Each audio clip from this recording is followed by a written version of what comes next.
In this video, we're going to learn about Nano. Nano is a text editor on command line and a very easy to use text editor. There's another alternative to it that is called Vim, but it's pretty hard for the new users to use it. So I'm going to introduce Nano. First, we create a blank file. We say touch our first file.txt. Right, here's the file it is created. Now if I have the GUI access, I can open it up with the help of gedit or some other text editor. But what if I don't have that?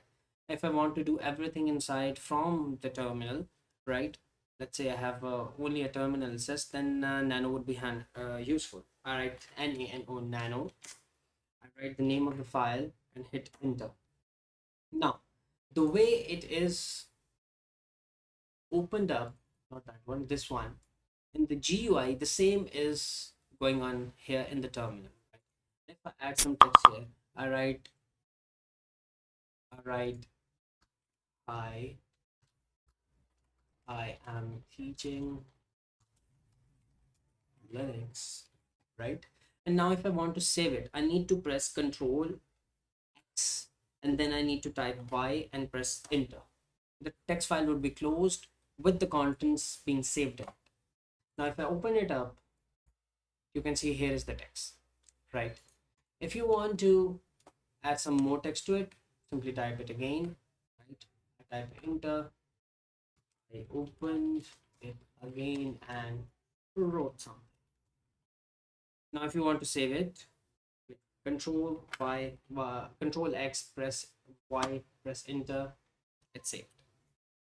You can do this with the already existing file like I created here. You can also do it with a new file. So you don't need, basically this step of writing a touch command and creating a file and then editing it is actually optional.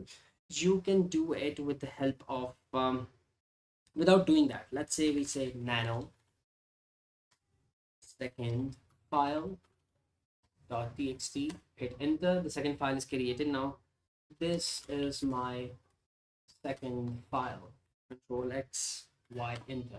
The second file is created, right?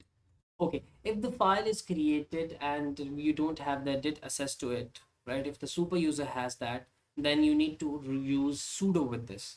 And if you write sudo in the beginning of this and do some additions, then that file will not be accessible by normal users. You will need to have sudo access, right? Write the password. You need sudo for it. Now, here is the file. If I want to edit it, I would need a sudo access. Okay. That is it for this video.